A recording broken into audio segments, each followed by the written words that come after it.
श्री दुर्गा पाठ अध्याय 1। मेघ ऋषि राजा सूरत।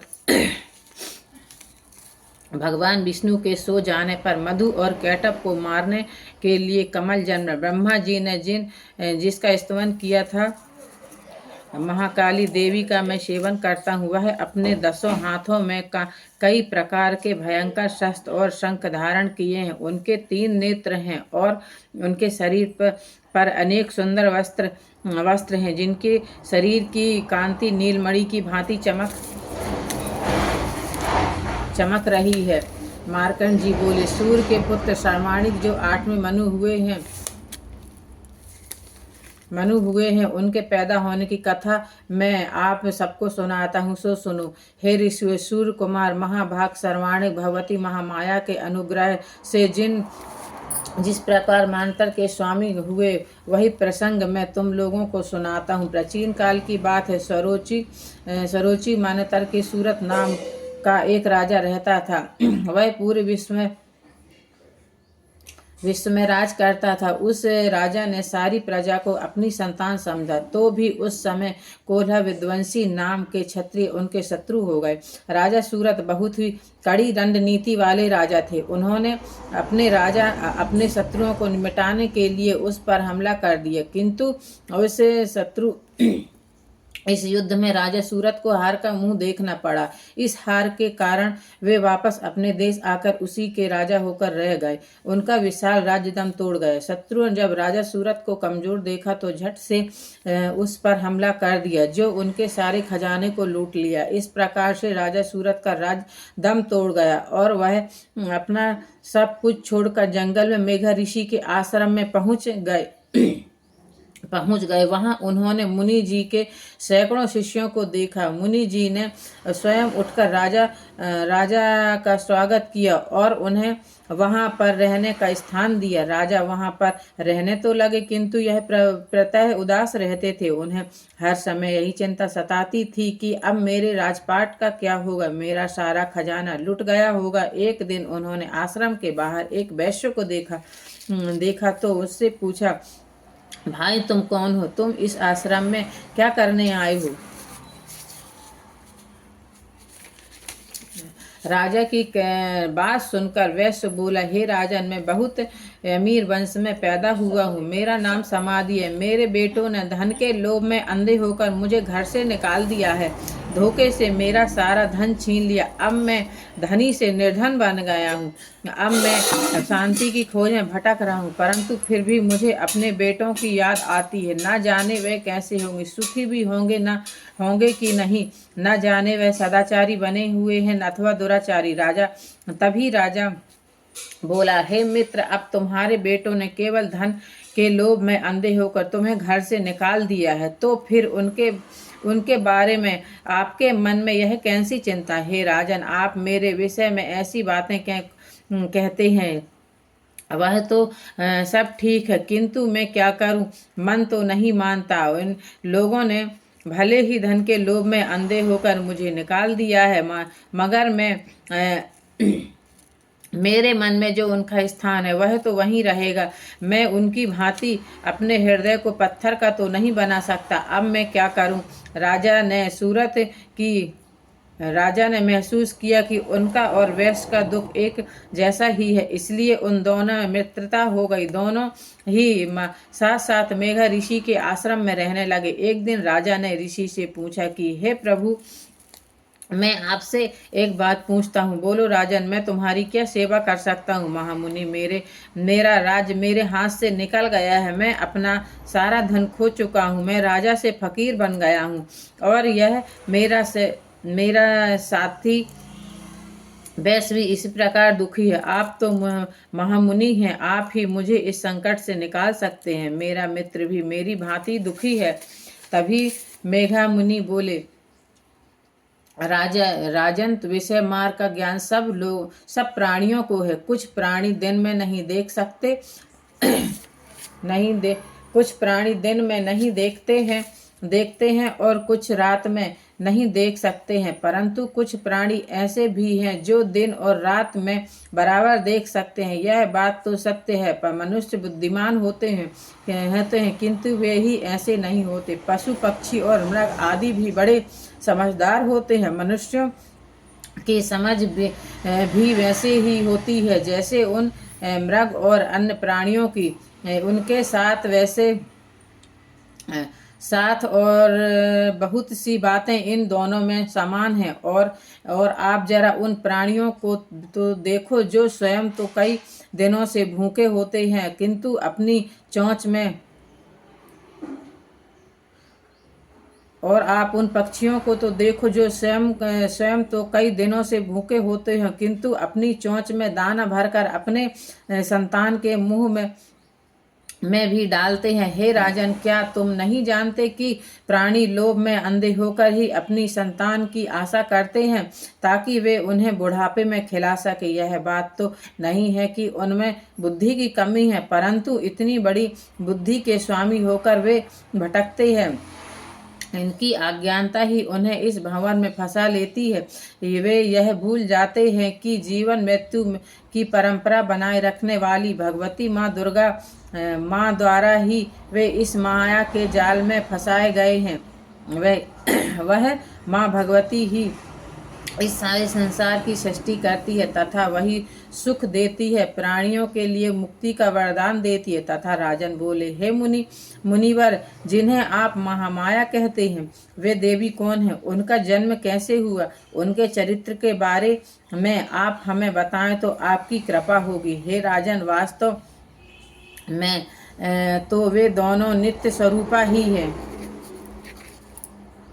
सारा संसार उसी का रूप है। यह सब विषय उन्हीं की माया है। वह देवताओं के कार्य सिद्ध करने के लिए प्रकट होती हैं। कल्प के अंत में जब सारा संसार एक ही महासागर में निमग्न हो रहा था और प्रभु भगवान विष्णु शेषनाग की शैया बिछाए योग निद्रा का सहारा ले रहे थे, उस समय उनके कानों की मैल से दो असुर पैदा हुए जो मधु और कैटव के नाम से प्रसिद्ध हैं। उन दोनों में ब्रह्मा जी को मारने से ब्रह्मा जी को जान से मार देने की योजना बनाई। भगवान विष्णु की नाभि के कमल में विराजमान प्रजापति ब्रह्मा जी ने जैसे ही उन दोनों असुरों को अपनी ओर आता और भगवान विष्णु को सोया हुआ देखा तो उन्होंने विष्णु जी को जगाने के लिए उनके नेत्रों में निवास करने वाली योग निद्रा का स्तवन आरंभ किया, जिसके लिए अधीश्वरी जगत को कल्याण करने वाली, संसार का पालन और संहार करने वाली तथा तेज रूप भगवान विष्णु के अनुपम शक्ति हैं। उन्हीं भगवती निद्रा देवी की ब्रह्मा जी उपासना करने लगे। हे देवी, तुम ही स्वाधा, तुम ही स्वाहा, तुम ही स्वादा और तुम ही वष्टकार हो। स्वर भी तुम्हारे ही स्वरूप हैं। तुम ही जीवन देने वाली हो। नित्य अक्षय प्रलय में आकार उकार मकार इन तीन मात्राओं के अतिरिक्त जो बिंदु रूपा नित्य अर्ध मात्रा है जिसका विशेष रूप से उच्चाटन नहीं किया जा सकता, वह भी तुम ही हो। देवी, तुम ही संध्या, सावित्री तथा पराजन्नी हो। देवी, तुम ही इस विषय ब्रह्मांड को धारण करती हो। तुमसे ही इसका लालन पालन होता है और अंत में तुम ही कल्प के अंत में इसे अपना ग्रास बना लेती हो। तुम ही महाविद्या, महामाया, महामेघा, महामोह स्वरूपा, महादेवी और महाशुरी हो। तुम ही श्री, तुम ही ईश्वरी, तुम ही बोध स्वरूपा बुद्धि हो। पर और अपर सबसे परे रहने वाली परमेश्वरी तुम ही हो। तुम ही हो। सर्व रूप देवी, कहीं कहीं भी सत्य असत्य रूप जो कुछ भी वस्तुएं हैं और उन सबकी जो शक्ति है वह तुम ही हो, जो इस संसार के स्वामी सृष्टि के पालन करता विष्णु भगवान जी हैं। उनको भी तुमने नींद के अधीन कर दिया है। अब तुम्हारी स्तुति करने में यहाँ कौन समर्थ हो सकता है। तुम मुझे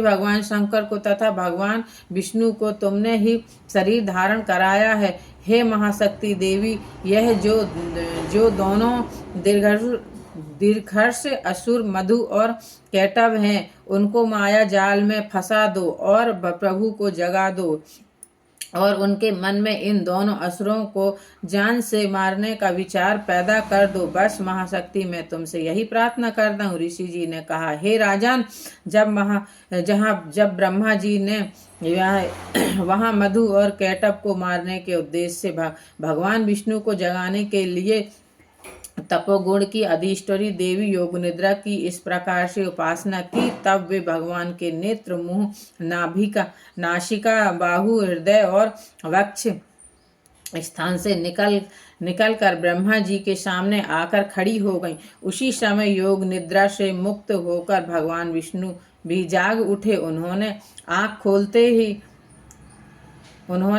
खोलते ही उन दोनों असुरों को देखा। वे दोनों बड़े ही बहादुर और पराक्रमी थे और दोनों से लाल आंखें किए ब्रह्मा जी को खा जाना चाहते थे। भगवान विष्णु समझ गए कि उन दोनों के मन में खोट है। तब प्रभु ने उठकर उन दोनों के साथ युद्ध आरंभ किया, जो 5000 साल तक चलता रहा। वे दोनों श्री विष्णु के जी की शक्ति से जिए हुए थे, इसलिए 5000 वर्ष तक युद्ध करने के पश्चात श्री भगवान विष्णु उन्हें हरा नहीं पाए।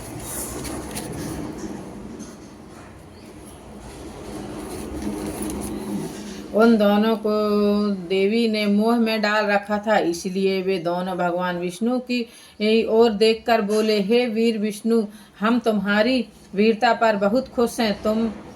तुम चाहो तो कोई वर मांग सकते हो। तभी भगवान विष्णु हंसकर बोले, यदि तुम दोनों मुझ पर खुश हो और मुझे वर देना चाहते हो तो फिर मैं तुमसे यही वर मांगता हूँ कि तुम दोनों मेरे हाथ से मारे जाओ। बस मुझे तुमसे इतना ही वर चाहिए। वे दोनों असुर भी कम नहीं थे।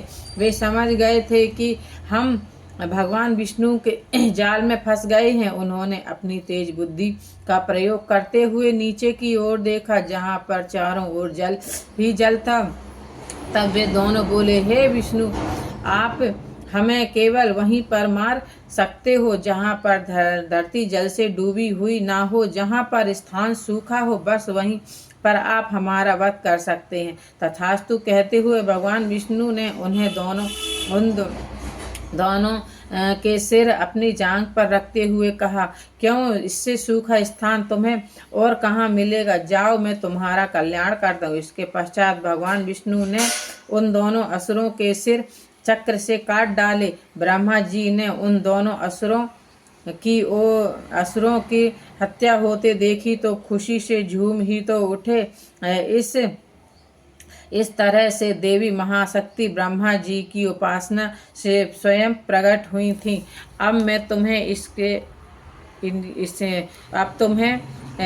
इनके विषय में और विस्तार से बताता हूँ। बोलो माँ दुर्गे की जय।